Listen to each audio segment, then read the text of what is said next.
son sang nous a rachetés.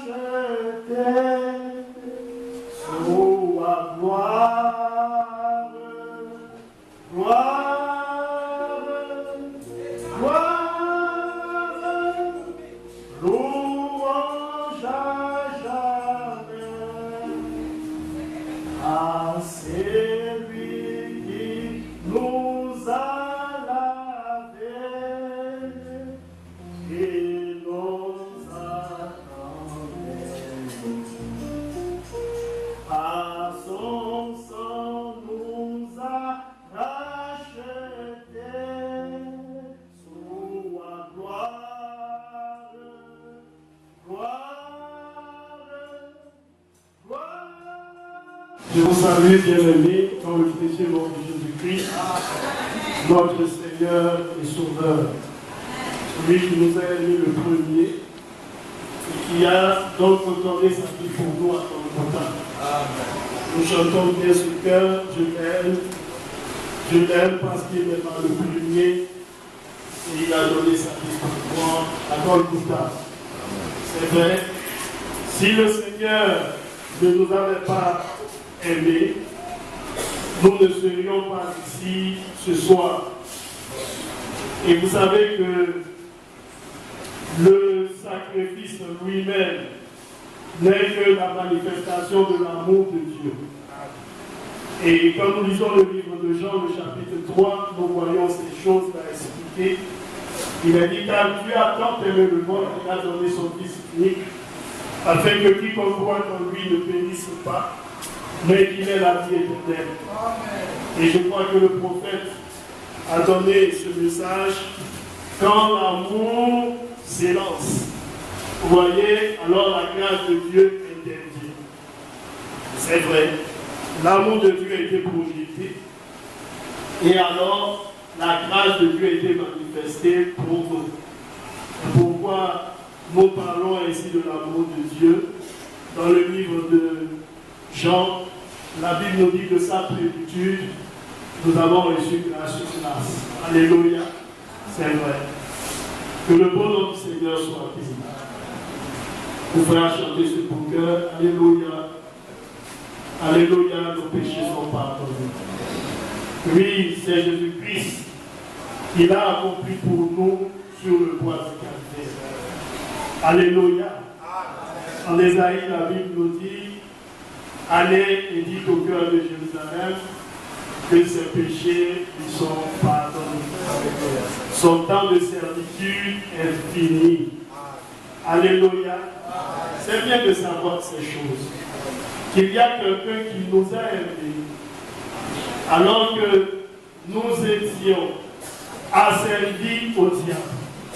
Il s'est proposé sur lui-même de venir et de prendre notre place. N'est-ce pas?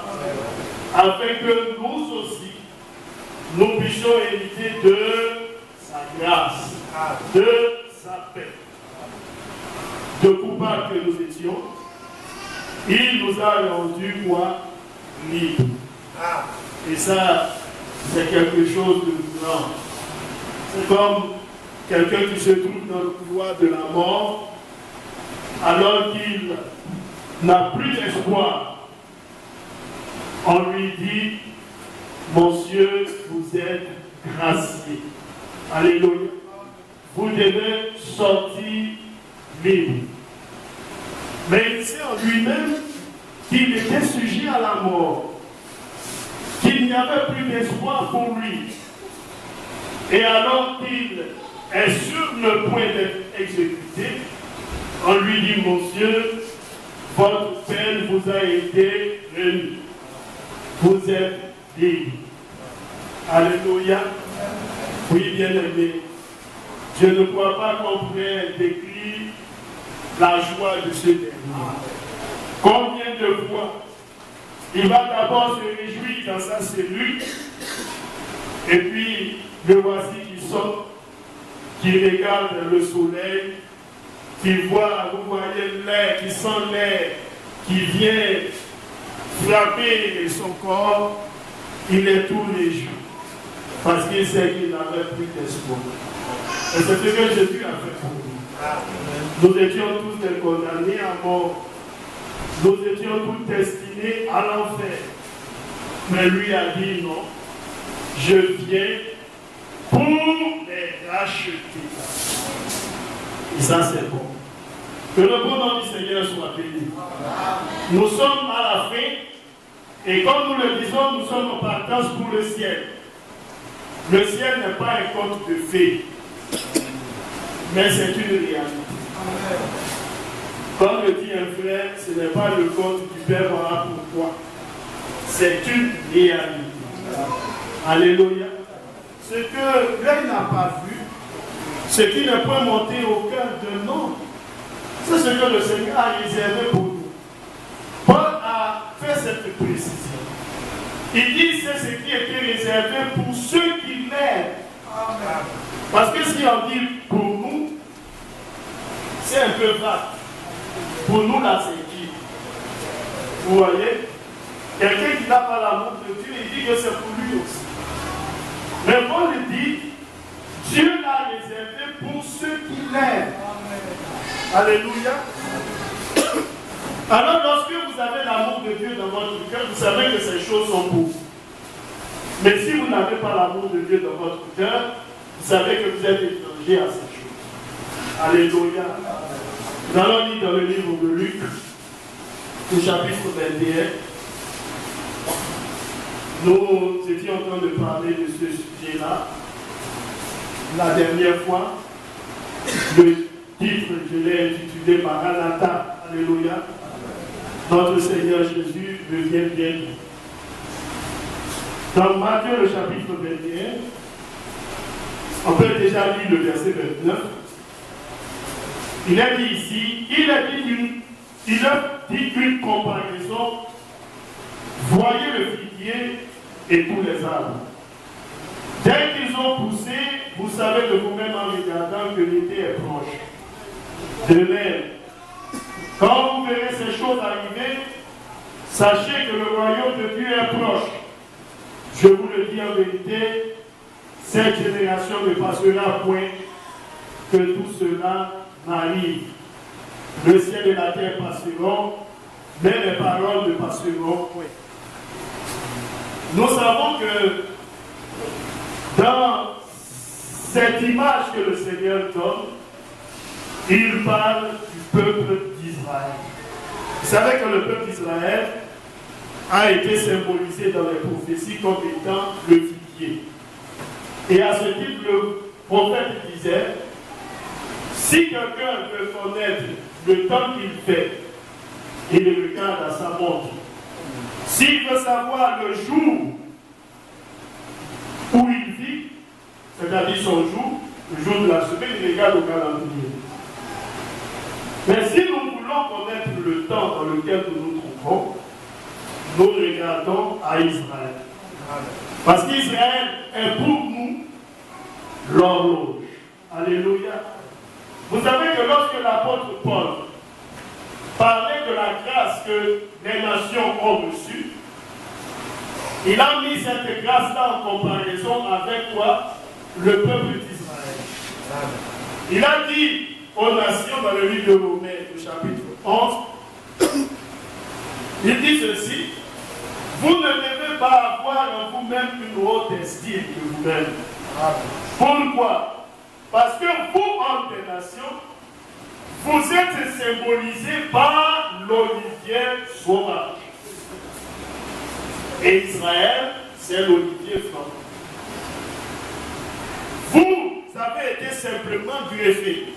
Vous savez que l'apôtre Paul donne ces images, il le fait pour que les nations, nous, hommes des nations, nous ne puissions pas nous enorgueillir.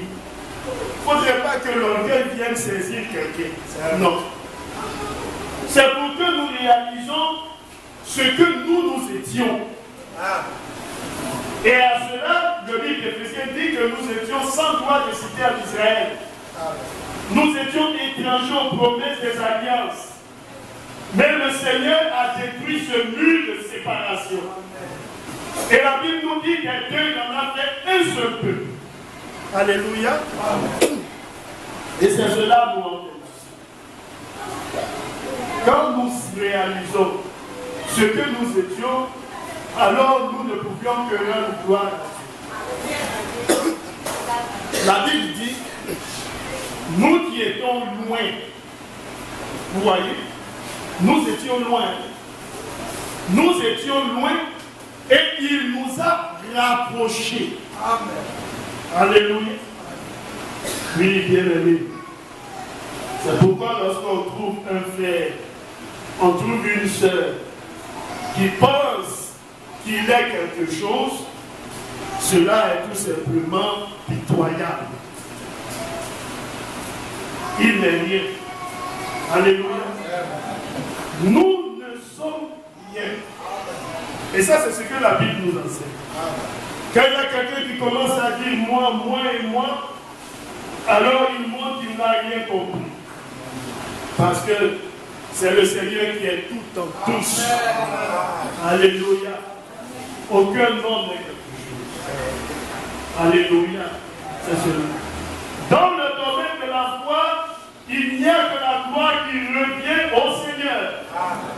C'est pourquoi la Bible nous dit que celui qui se glorifie de ceux qui me connaissent. Moi, le seul et vrai Dieu. C'est là qui peut être le sujet de gloire d'un homme. De savoir qu'il a connu le Seigneur. Que Jésus est dans sa vie. Alléluia. Et quand Jésus est dans notre vie et qu'il régit notre vie, nous avons une manière de faire. Alléluia. Un homme qui a en lui le Seigneur ne peut être le sujet de discorde. Ce n'est pas possible. C'est-à-dire que lorsque lui se retrouve dans un lieu, il y a toujours des oppositions les uns avec les autres. Alléluia. Il suffit qu'on énumère son nom, cela crée des conflits entre l'un et l'autre. Non. Un bien-aimé qui a en lui la personne du Seigneur, c'est quelqu'un qui amène même les positions les plus tranchées à se retrouver. Alléluia.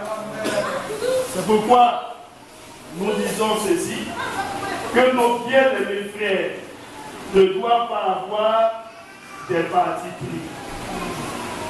Même lorsque c'est difficile, si vous ne pouvez pas amener deux positions antagonistes à se retrouver, restez tranquille, priez pour que cela soit rendu possible.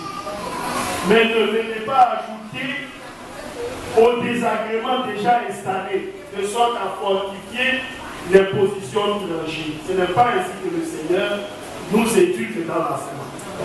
C'est pourquoi en Corinthiens, la Bible nous dit qu'il nous a donné le ministère de réconciliation. Là où c'est difficile, tu viens pour que les hommes se réconcilient. Alléluia. C'est important, frère.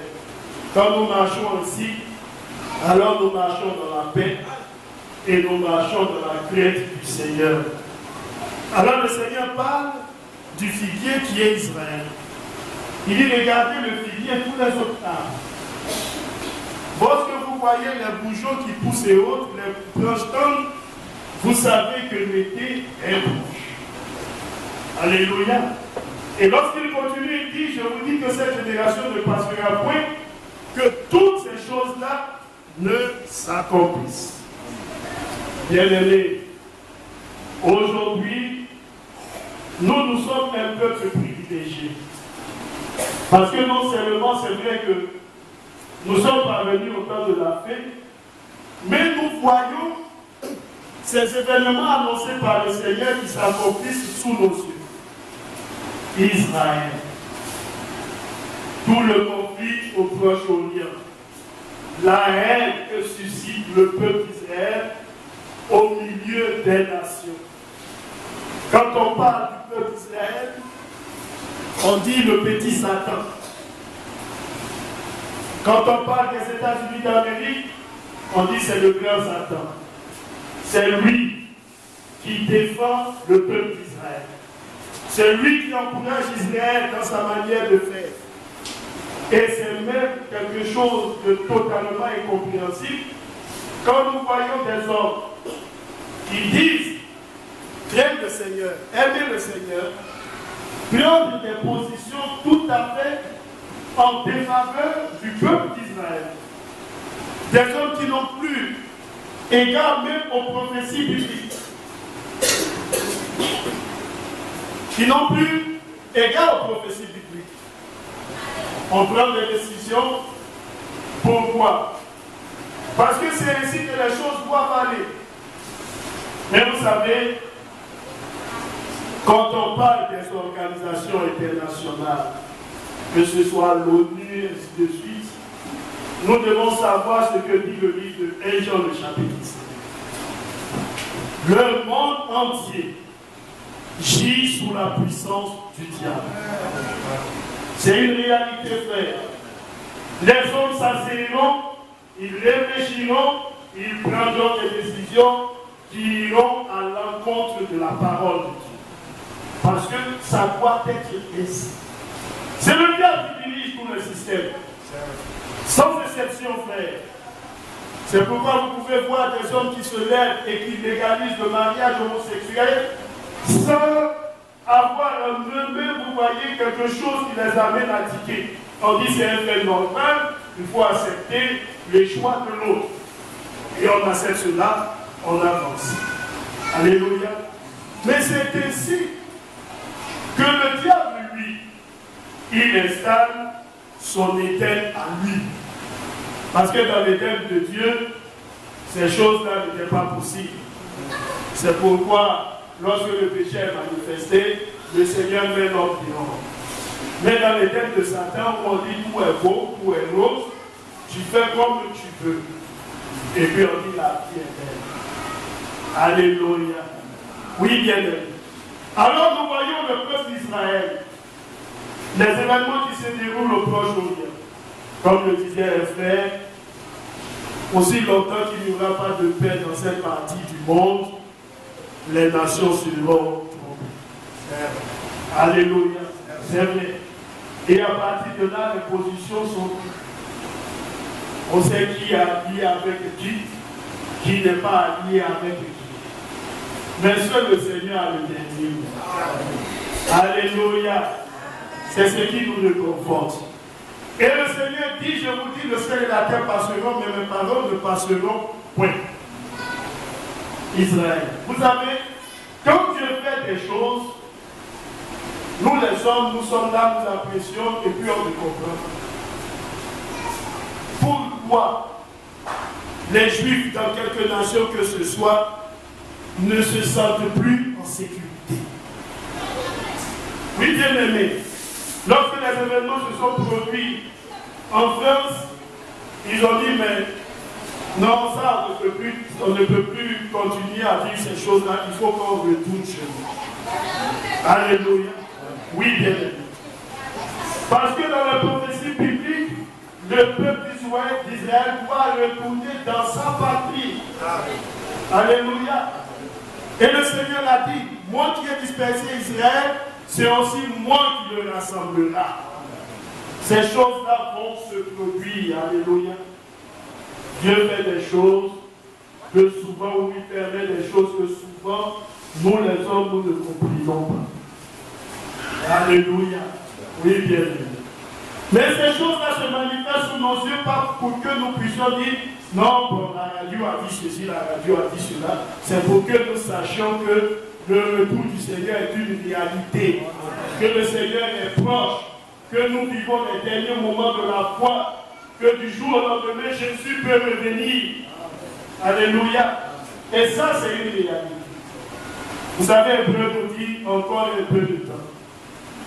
C'est pas cela? Amen. Encore un peu de temps. Et nous, souvent, nous posons des questions. Quand les apôtres disaient toutes ces choses-là, ils vivaient le retour du Seigneur comme étant quelque chose qui pouvait se produire demain. Alléluia.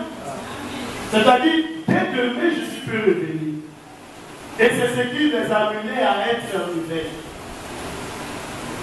Mais nous savons que eux, ils sont morts, des centaines d'années se sont écoulées. Jésus n'est pas venu. Alléluia. Mais les prophéties bibliques s'accomplissant, nous qui sommes parvenus en ces temps de la fin, nous comprenons que nous vivons les dernières heures de la foi. Alléluia. Que l'épouse bientôt s'ennuie. Jésus viendra la prendre. Jean 14 deviendra une réalité avec nous. Alléluia. Oui, bien-aimé. Je pars vous préparer une place. Et quand j'aurai fini de la préparer, je viendrai vous prendre afin que là où je suis, vous y soyez aussi. Et le Seigneur dit, s'il n'en était pas saisi, moi je vous le dis. Frère, c'est une certitude. Ce n'est pas une histoire. C'est pourquoi il dit, s'il n'en était pas saisi, je vous le dis. Oui, bien aimé. Alors, le Seigneur, nos parents d'Israël, nous nous observons, nous comprenons que nous sommes proches. Nous regardons les parables qui ont lieu au sujet du mont du temple, l'esplanade des mosquées. Nous voyons les Juifs qui viennent prier au mur de lamentation, qui est, je crois, une partie du temple de Salomon détruit. Et ils attendent la reconstruction du temple. Mais nous savons que ces choses-là vont se faire. Alléluia. Mais quand nous regardons ces choses, pour nous, nous devons dire attention. Le Seigneur, il est proche. Il dit que, je vous dis que cette génération ne passera point que ces choses-là n'arrivent. Très bien aimé. C'est pourquoi les petits parables, les petites histoires, je suis content, je suis fâché, les frères doivent quitter dans ces choses. Alléluia. Il y a beaucoup plus important que nos petits parables. Le ciel est proche. Jésus reviendra bientôt. Alléluia. Alors le Seigneur continue pour dire ceci. Prenez garde à vous-même. Nous avons parlé de cela, n'est-ce pas? Quand on dit prends garde à toi, ça veut dire faire attention à toi. Il faut faire attention à ce que tu dis. Faire attention à ce que tu penses.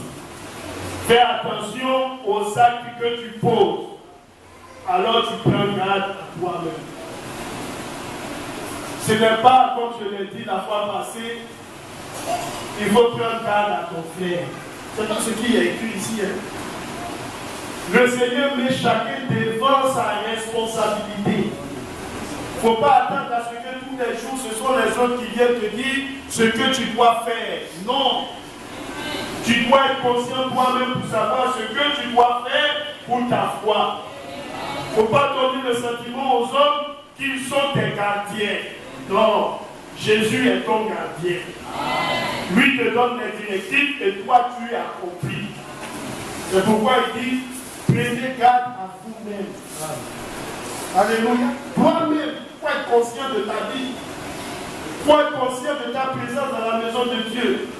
Il faut être conscient de ce que tu écoutes. Il faut être conscient pour mettre en pratique ce que tu reçois. Parce que le Seigneur l'a dit. Vous entendez servir les bons servants, c'est bien. Mais il dit, vous êtes heureux pourvu que vous les mettiez en pratique. Alléluia.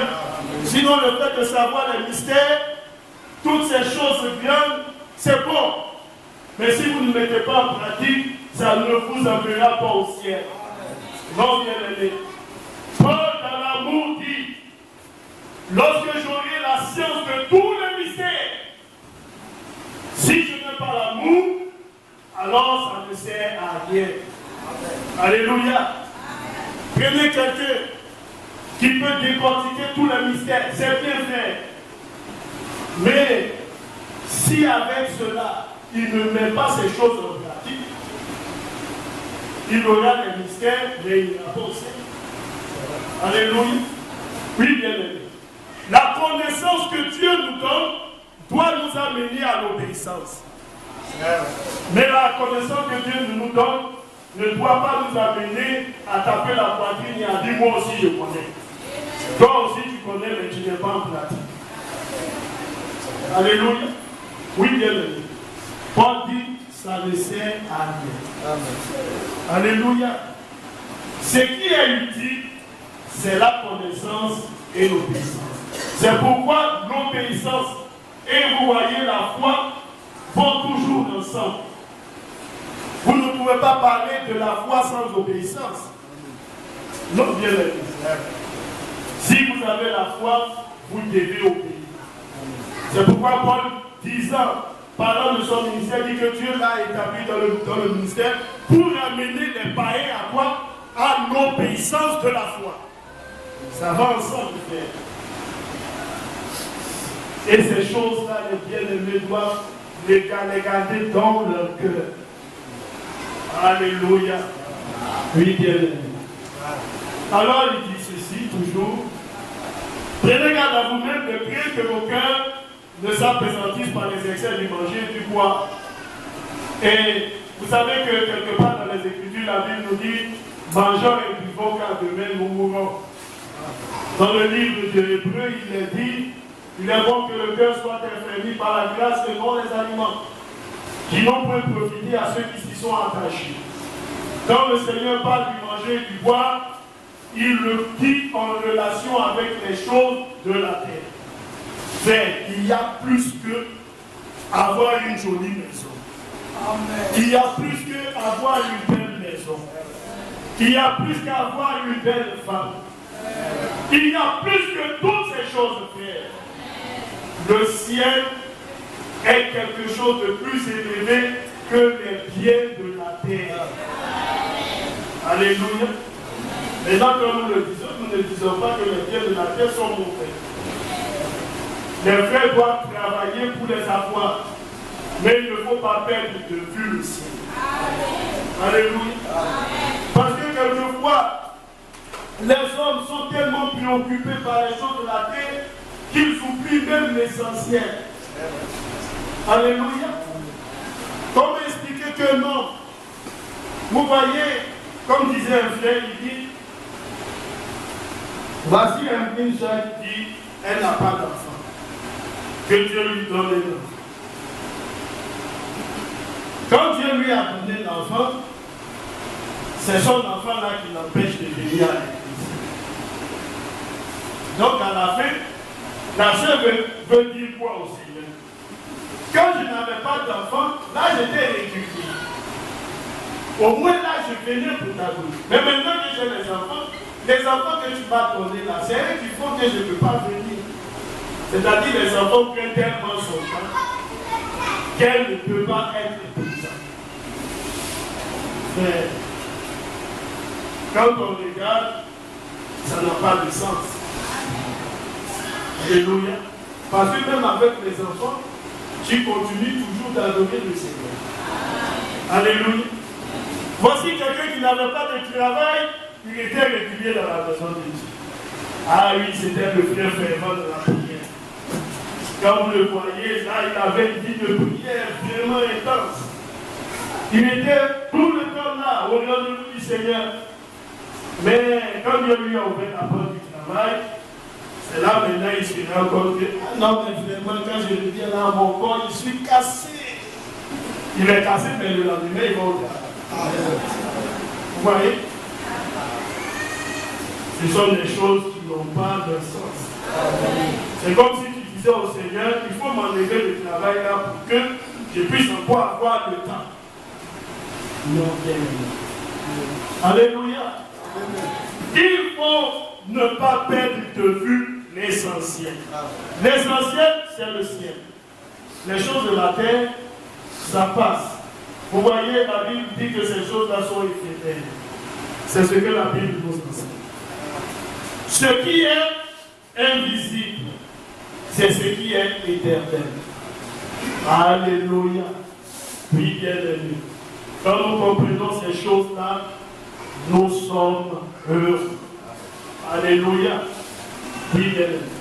Nous continuons toujours de lire la parole. Alors le Seigneur continue pour dire, et que ce jour ne vienne sur vous avec vos vices. Alléluia. nous devons faire attention.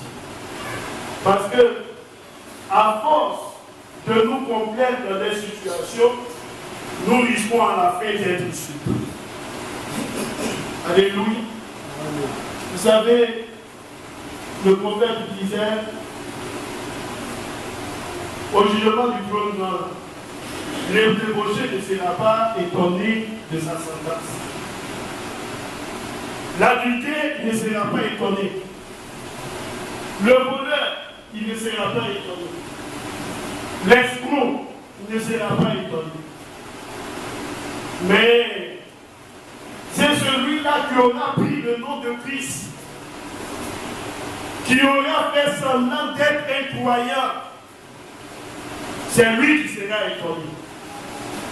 C'est lui qui va vivre les désillusions. Sinon, le voleur là, lui qui sait que ce qu'il est en train de faire va le conduire là-bas. Alléluia. Vous trouvez des païens lorsque vous parlez avec eux qui disent non, moi c'est ce que j'ai choisi. Il faut me laisser dans ce que moi j'ai choisi.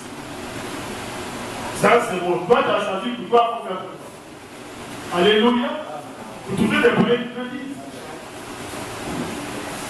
Lui il sait que ce jour-là il sera désapprouvé. Mais quand tu as pris ta Bible, tu as été peut-être tous les jours aux réunions de prière. Et puis ce jour-là, tu t'attends à entendre les bonnes paroles. Entre dans la joie de ton maître et le Seigneur te dit arrière de moi, ouvrier d'iniquité. Je n'étais jamais connu. C'est en ce moment-là que tu réalises donc que tout ce que tu as fait là, c'était si lourd. Alléluia. Nous devons faire attention. Et même très attention. La Bible dit ceci. Et que ce jour ne vienne sur vous à l'improviste. Bien-aimés, nous le disons dans les prophéties bibliques. Regardez lorsque le Seigneur parlait des Didiers. Ils allaient à la rencontre du Seigneur. Mais bien-aimés, quand elles ont pris les hommes, est-ce qu'elles réalisaient que réellement elles allaient rester? Les femmes pensaient qu'elles allaient partir. Elles étaient sûres. Jésus vient, nous on va à sa rencontre. De toutes les manières, il va venir nous ensemble. Mais c'était la désillusion. C'est la même chose. Nous attendons tous le départ du Seigneur, l'enlèvement. Oui, bien-aimé, chacun prend sa lampe, on s'en va, mais est-ce que tu as pris l'huile dans les ailes? Alléluia. Est-ce que tu as encore l'huile dans les ailes? Tu as l'huile dans la lampe, ça brûle, oui. Mais est-ce que tu as l'huile dans les vases? Si tu n'as pas pris l'huile dans les vases, c'est le moment pour toi de faire la provision. C'est le moment, frère. Parce que remarquez, l'image que le Seigneur a donnée, c'est pour indiquer aux hommes qu'il arriverait un moment où ce serait trop tard. C'est pourquoi le Seigneur a dit, lorsqu'ils ont entendu la voix qui a dit voici le pour aller à sa rencontre, toutes se sont réveillées et les vierges folles qui n'avaient pas assez d'huile sont allées vers les sages pour dire donnez-nous un peu de votre huile car nos lampes s'éteignent. Et les sages leur disent nous n'en avons pas assez. Allez vers ceux qui en ont. Alléluia. Et quand elles allaient, il arriverait un moment où ça sera trop tard. Alléluia. La grâce de Dieu, elle est présente.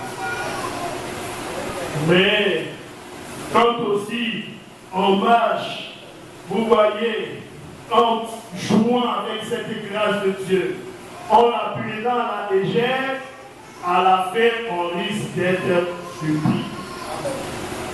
Alléluia. Oui, bien aimé. Vous savez, je lisais un jour une brochure du prophète et il disait, vous pouvez Vous voyez, vous pouvez trouver des hommes même qui vont venir chanter ainsi de suite. Et puis Dieu a mis une croix sur eux. Il est là, il chante, il danse, il prie, il fait toutes ces choses. Mais le Seigneur a mis une croix sur lui. Pour lui, c'est fini. Alléluia. Et le pasteur parlait de l'imposition des mains. Vous savez, le prophète dit, n'allez pas imposer les mains des proches comme aux autres. Hein. Il dit souvent, il y a des hommes sur qui Dieu a mis une maladie. Il ne faut pas aller et puis enlever ce que Dieu a mis, sinon tu auras des problèmes. Alléluia. Oui, bien aimé. Toutes ces choses-là sont des réalités.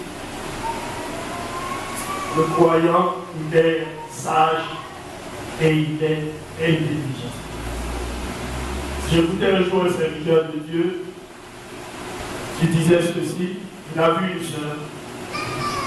Et puis il parlait avec cette sœur. À l'écouter, vous savez que Dieu lui a donné un don. Et parlant avec cette sœur, c'est un pasteur. Il lui a posé une question, la sœur a dit quelque chose. Et l'esprit en lui a dit, elle ne dit pas la vérité. Il lui a dit, et c'était réellement cela. La sœur, il me semble, avait fait plusieurs héritages. Il lui a demandé à dire le nom, elle a dit un nom, mais c'était faux. Et l'esprit lui a dit, c'est faux. Et le frère s'est rendu compte que la sœur ne disait pas la vérité. Le frère a dit, bon, on en reste comme ça.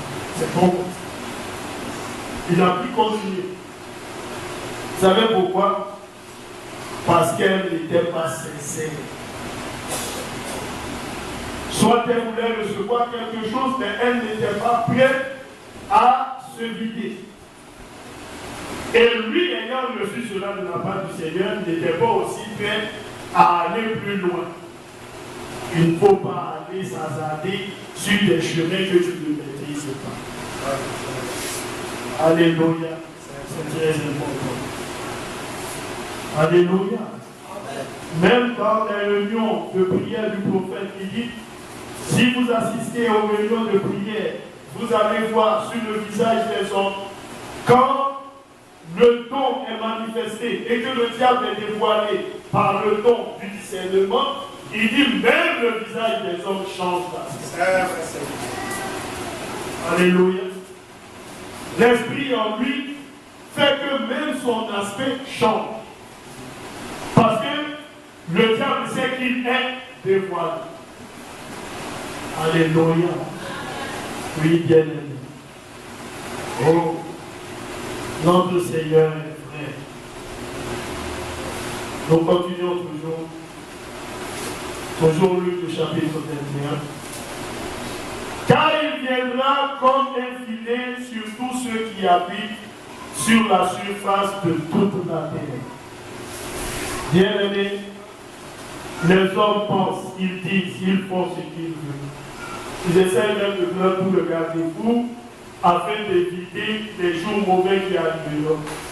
Mais aucune des dispositions que pourront prendre les hommes, qu'ils envoient des satellites sur l'espace, afin de pouvoir, vous voyez, analyser tout ce qui se passe pour ne pas être surpris avec les météorites et ainsi de suite, frères bien-aimés, ces choses-là ne sont que des peines perdues. Parce que ce que Dieu lui a dit, ces choses arriveront. Vous savez, il y a un frère qui prêchait qui a dit que Abidjan sera l'habité. Je ne sais pas si les frères se souviennent. Il a dit le plus simplement possible, mais c'est la réalité. Il n'y a pas qu'Abidjan qui sera l'habité. Mais les villes des nations seront habitées. Parce que c'est une réalité. Apocalypse me dit. Des grêles qui tomberont du ciel, et la Bible a donné leur poids, ainsi de suite, qui tomberont du ciel, qui frapperont les hommes. Ces choses-là, ça continue. Alléluia. Oui, bien aimé. Pour ceux qui ont vu lorsque ces météorites tombent du ciel, je vous assure que cela laisse de très beaux cratères.